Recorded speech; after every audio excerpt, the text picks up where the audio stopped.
मौके खुलेंगे भारतीय कारोबारियों के लिए और उससे जुड़े हुए लोगों के लिए रोजगार के मौके खुलेंगे इस डील के बाद। और एक साथ यूरोप के 27 देशों के साथ ये डील है, दोनों देशों के बीच या दोनों संघों के बीच। भारत को आप राज्यों का संघ मान लीजिए और पूरा यूरोपियन यूनियन जिसमें से यूके के साथ हम पहले डील कर चुके हैं और बचा हुआ जो यूरोप है वहां पर 27 देशों के साथ आज ये डील हो गई। तो एक अभूतपूर्व डील जिसे मदर ऑफ ऑल डील्स कहा जा रहा था, उसका पूरा ताना बाना अभी लक्ष्मण ने हमें समझाया। अब थोड़ा और इसमें आगे बढ़ते हैं, थोड़ा और गहराई से जानते हैं इसे। भारत ईयू ट्रेड डील पर और बातचीत कर लेते हैं। अब हमारे साथ हैं डब्ल्यूटीओ के पूर्व एम्बेसडर जयंत दास गुप्ता। गुप्ता सर, बहुत स्वागत है आपका। तो देखिए, डील हो गई, अब आगे इसके इम्प्लीमेंटेशन की बात है। जैसा अभी लक्ष्मण हमें बता रहे थे कि बहुत सारी चीज़ों पर तो तुरंत ही नए टैरिफ्स लागू हो जाएंगे। तो ये जो तुरंत लागू होने का मतलब क्या होता है? क्या पहले से खाके को तैयार कर रखा है, आज जब हस्ताक्षर हो गए, घोषणा हो गई तो डे 1 से वो इफेक्टिव है, या फिर अब पूरा नया नियम कायदे कानून बदले जाएंगे और जिस दिन से वो चेंज पूरा हो जाएगा उस दिन से धीरे धीरे वो इफेक्ट में आना शुरू हो जाएंगे? तो ऑन ग्राउंड ये कैसे होता है सर सब? वैसे तो ये अभी औपचारिक रूप से ही इस पर हस्ताक्षर हुआ है, लेकिन सही मायने में ये हस्ताक्षर तब हो पाएगा अभी से कोई 6 महीने के बाद। कोशिश होगी कि इसमें लीगल स्क्रबिंग है, कुछ ऐसे सेंटेंसेस वगैरह वाक्य आ गए होंगे जिनका दो तरह का अर्थ निकल सकता है। तो उन सब मामलों में लीगल स्क्रबिंग करके उनको साफ सुथरा किया जाएगा, तो वो तब माना जाएगा कि ये सही में इसका समापन हुआ। जो नेगोशिएशंस और लीगल स्क्रबिंग के बाद सारा समाप्त हुआ। उसके बाद एक इम्प्लीमेंटेशन की तारीख तय होगी। तो इम्प्लीमेंटेशन के लिए ये जरूरी होगा कि यूरोपियन यूनियन में जो उनकी प्रक्रियाएं हैं और औपचारिकताएं हैं वो पूरी हो जाए। तो वो संभवतः इस साल के अंत तक वो भी पूरा हो जाएगा।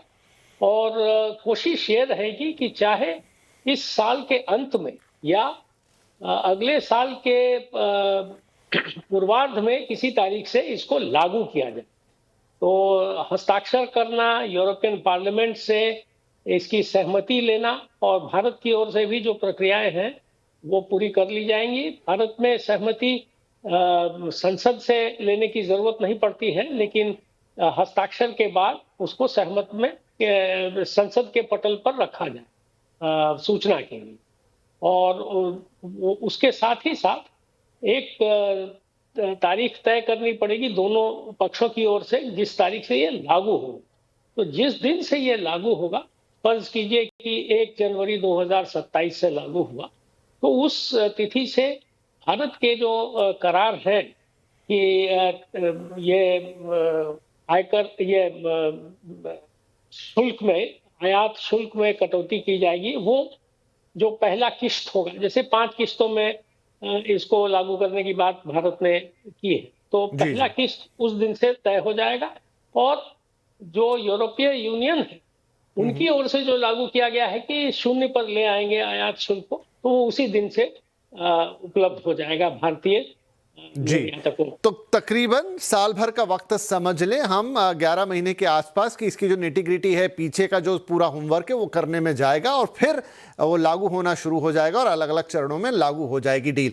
अच्छा सर, एक सवाल दर्शकों के मन में और आएगा कि 18 साल तो इस निगोशिएशन में 2 दशक का वक्त लगा, क्या होता, मतलब इतना लंबा समय लगता है अमूमन इस तरह की डील्स में, और क्या होता है किस तरीके से? क्योंकि 2 दशक में तो बहुत सारी चीजें पूरी दुनिया भर में चेंज हो जाएंगी। व्यापारीय समझौता खासकर एक देश नहीं, उस वक्त तो 28 देश थे, यूके भी उसका हिस्सा था यूरोपीय संघ का। तो एक बात तो ये हुई कि सभी देशों के बीच में सहमति, आपसी सहमति होगी तभी जाकर यूरोपीय संघ आगे बढ़ सकता था। दूसरी बात ये थी कि यूरोपीय संघ की ओर से कई मामलों में इस प्रकार के रखे गए थे कि बातें रखी गई थी कि और दावे रखे गए थे कि जिनको मानना भारत के लिए संभव नहीं था। और उसी प्रकार से भारत की कई बातें थीं जो यूरोपीय संघ उस वक्त राजी होने में वो राजी नहीं हो सकता था। तो 2013 में ये बातचीत बंद हो गई और 9 साल 2022 तक ये बातचीत बंद ही रही, किसी प्रकार की कोई प्रगति नहीं हुई। 22 में फिर से इसे शुरू किया गया और 4 साल के अंदर, 3 साल ही बल्कि रखिए आप, ये समाप्त हुआ। तो ये जो समाप्त हुआ, इसमें जो पुरानी जो बातें थीं जिस पर 2013 में बातचीत बंद हो गई थी, रुक गई थी, उनमें कई मामलों में कॉम्प्रोमाइज हुआ, समझौता हुआ। कुछ मामलों में यूरोपीय संघ ने अपनी उनकी जो दावे थे उनको कम किया, उसमें परिवर्तन किया।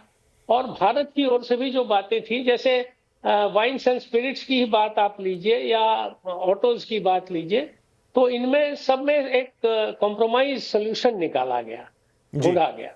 और उसके बाद जो उसमें एक और महत्वपूर्ण मुद्दा था, 2 बातें और थीं। एक तो इन्वेस्टमेंट को भी उसका हिस्सा बनाया गया था पूरे मेगा डील का, और जो मोबिलिटी एंड माइग्रेशन की बात है उसको भी उसका हिस्सा बनाया गया था।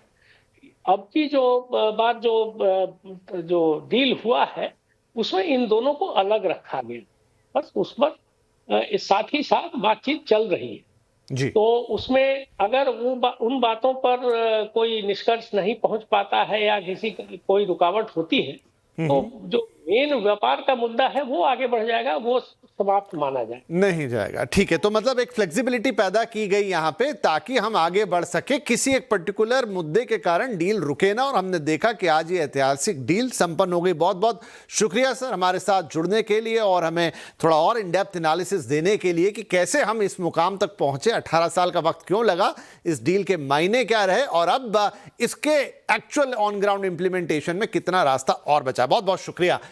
और यहां लेंगे एक छोटा सा ब्रेक, लेकिन उससे पहले एक आम आदमी के लिए भारत और ईयू ट्रेड की इस डील के मायने क्या हैं, किस वर्ग के आदमी को डील सीधे सीधे इंपैक्ट करेगी, आखिर ऐसे डील्स की हमें जरूरत क्यों पड़ती है, तो पूरा ताना बाना, पूरी ABCD Bharat EU trade deal, पूरी एक्सप्लेनेशन आपको देंगे आज शाम 5:57 पर कंज्यूमर अड्डा में। जरूर जुड़िएगा हमारे साथ।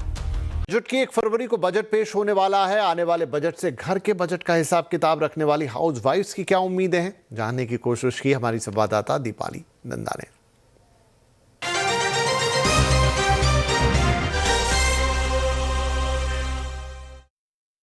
वो महिलाएं जो घर का बजट बनाती हैं, इस बार वित्त मंत्री के बजट से क्या उम्मीद कर रही हैं, ये जानने के लिए मैं आ गई हूं हाउसवाइफ्स के बीच और यहां पर हम करेंगे बजट की उम्मीदों पर चाय पर चर्चा। आप देख सकते हैं चाय की प्यालियां इस वक्त हमारे सामने हैं और चाय पीते पीते ही हाउसवाइफ से हम जानेंगे कि बजट से उनकी क्या उम्मीदें हैं। महंगाई डेली इतनी ज्यादा हर साल बढ़ती जा रही है, उस पर थोड़ा सा ध्यान दे, चाहे वो राशन हो या बच्चों की पढ़ाई हो या डेली हमारी जो बेसिक नीड्स है, वो रोज अगर हम देखा जाए, अगर 2 साल पहले का और अभी का, तो बहुत ज्यादा डिफरेंस आ गया है, बहुत ज्यादा महंगा हो गया है। कि महिलाएं पूरे घर की बैकबोन होती हैं, वो सबकी सेहत का ख्याल रखती हैं अपने परिवार में। तो मैं चाहती हूँ कि जो वित्त मंत्री जी हैं वो हम जैसी महिलाओं को, जो कि होम मेकर हैं, उनकी भी सेहत का थोड़ा सा ध्यान रखें और हमारे लिए जो हेल्थ केयर है उसको और अफोर्डेबल बनाया जा सके। सेविंग अब कुछ नहीं हो पा रही है। जो पहले हम अपने फ्यूचर को देखते हुए अगर जो हम पहले सेविंग कर लेते थे और आज के डेट में कुछ सेविंग नहीं हो पा रही है, यही हम लोग के लिए, एक गृहिणी के लिए तो सबसे बड़ी समस्या होती जा रही है, जो कि हम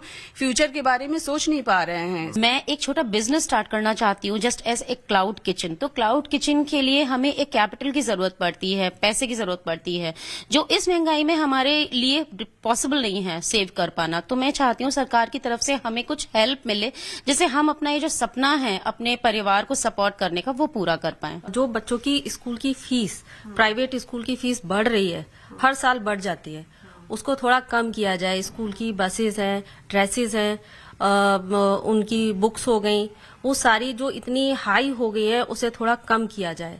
अब फ्रूट्स हो गए, वेजिटेबल्स हो गई, सारी चीजें इतनी हाई जा रही हैं कि उनको मतलब खरीदना हमारे बस की बात नहीं है। तो मैं चाहती हूँ वो थोड़ा सा कम हो जाए, यही वित्त मंत्री जी से मेरी गुजारिश है। तो महंगाई को लेकर सबसे बड़ी चिंता है और हम भी यही उम्मीद करेंगे कि जो कंसर्न इनकी तरफ से जताए गए, जो उम्मीदें ये बजट से कर रही हैं, वित्त मंत्री इस लिहाज से कुछ अनाउंसमेंट करे ताकि जितनी भी तमाम हाउसवाइफ्स हैं उनको महंगाई से थोड़ी राहत मिल सके। दीपाली नंदा, दिल्ली। तो ये तो हाउसवाइफ की हो गई बजट उम्मीदें, लेकिन आपकी भी कोई बजट उम्मीद है तो मेरा बजट मेरी आवाज़ भी चल रहा है CNBC आवाज़ पर, वहाँ पर अभी भी आप अपनी बजट उम्मीदें भेज सकते हैं। फिलहाल इस बुलेटिन में इतना ही, लेकिन आपसे जल्दी मुलाकात करेंगे। आज ढेर सारी प्रोग्रामिंग है, खास EU डील पर। दिन भर हमारे साथ रहिएगा। नमस्कार।